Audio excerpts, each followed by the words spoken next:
BerenstEin, a short story by Michael Scanlon. Closing time at the bookmark usually reminded Thomas of the old Dickens quote, "It was the best of times, it was the worst of times." It was a bit of a private joke, as many times as he'd cited to patrons of the store how it may have been the most misused referenced quote in the canon of human literature, he still took comfort in the cliché.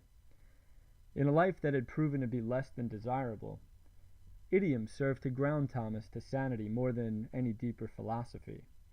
On this particular evening, closing time brought slightly more bad with it than good for Thomas. Yes, for a night there would be no more inane customer questions. The bookmark advertised itself as the anti-online, anti-chain bookstore, a refuge where customers could get the attention from someone who treated all books like the testaments to history they were, a place where the owner had grown up and was as much a part of the store as the frayed $2 bill from 1960 that was the first his father had received from some other customer now long gone. The truth, if Thomas's father had left his only child a bait and tackle business instead of a bookstore, Thomas would have been answering inane questions about fishing. Thomas liked books, but he wasn't consumed by them like his father was. To him it was a job. He was a little more like his mother had been that way. It paid the bills, though less efficiently than ever lately.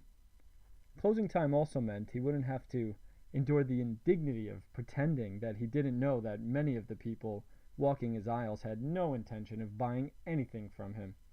They could just pick his brain, look through his selection, and then get it cheaper online. Or illegally download it for free, for that matter.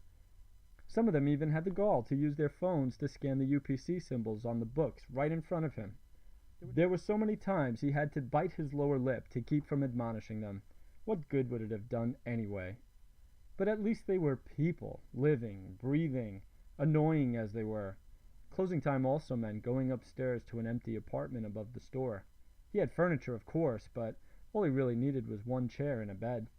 His twin-size mattress was 2 times bigger than necessary, many more times than not. What weighed heaviest was the silence. Thomas could never shake the feeling that there was supposed to be so much more noise in his dwelling. He was just finishing up counting the receipts from the register when he heard the bell ring, signaling the door was opening. A man entered slowly, almost as if he had meant to walk into a different store. "I was just closing up," Thomas said, but not too forcibly. The man looked in his direction and then gazed around the store more slowly, a slight smile forming on his lips. Thomas felt self-conscious about the bequeathed store's appearance. In his own mind, he liked to think that he honored his father's memory by keeping the same decor as the original 1960s fashions. The truth? He had a bit of his father's stubbornness. Or was it his father's tendency to put things off? "Sorry to come in so late," the man said softly. "I lost track of the time. I could come back tomorrow." "No, it's fine. How can I help you?" The man pointed to the legal pad on the desk beside the cash register. "Is there any way you could help me remember the name of a book I used to read as a kid? Write it down for me. It was a series of books about a family of bears that wore overalls. They lived in a tree." "The Bera—" Thomas started. "Please!" The man's eyes were wide. "Just write it down." Thomas instantly felt his teeth on his lower lip. Another moocher, come to window shop and then buy online. He picked up the pen and paper, the faster to get rid of the jerk. He wrote BerenstEin, Bears. He passed the paper to the man. "There you are. Anything else I could help you with?" The man's eyes raised slightly as he read the piece of paper. He sighed and then half whispered, "BerenstEin." "Yeah, if you're interested, we got a bunch of these in the kids section," Thomas said, knowing the guy was about to make some half-hearted excuse about why he couldn't buy it right then, and that he'd be back, and thanks so much.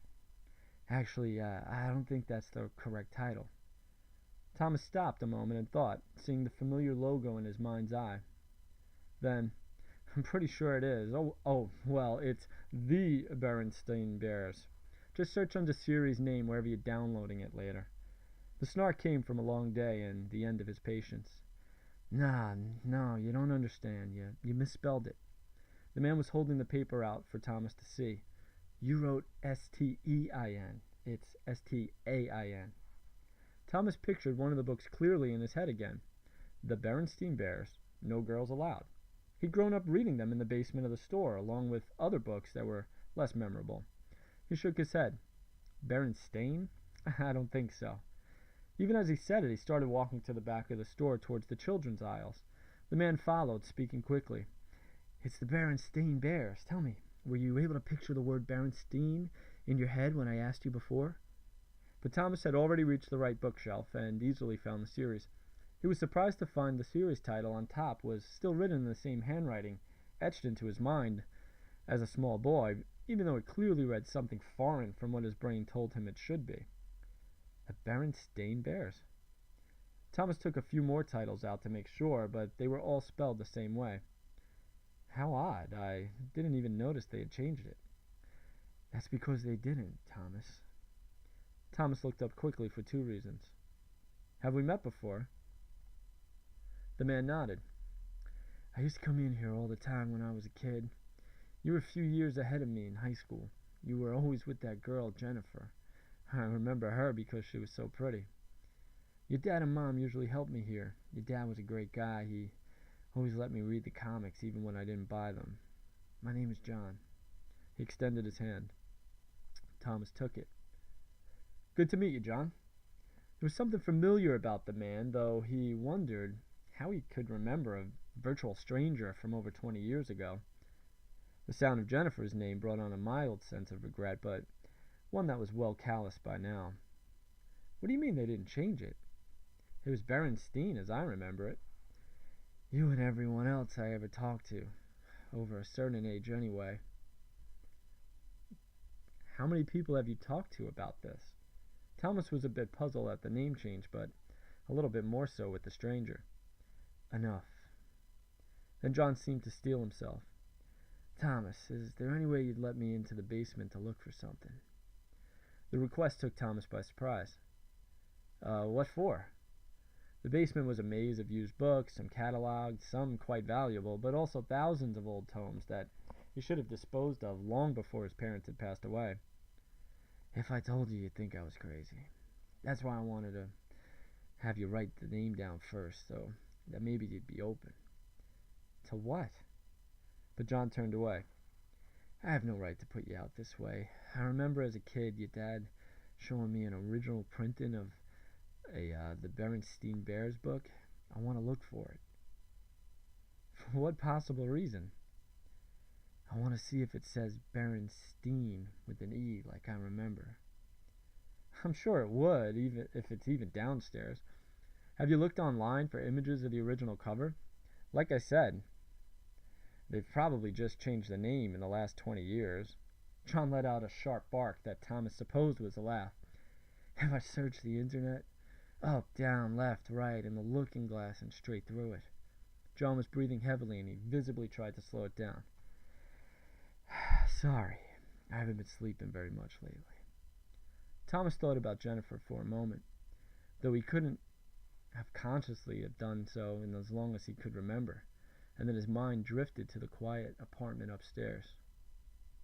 I'll tell you what, have a cup of coffee with me, and we'll look for the book in a bit if you still want to. Fair warning, though, it's a bit messy down in that basement. Sure, I'd really appreciate that. Let me get my research from the car. I'll be back in less than 5 minutes. What research? About the BerenstEin stuff? Thomas doubted that any digging would have to go further than the first page of a Google search. Yes and no.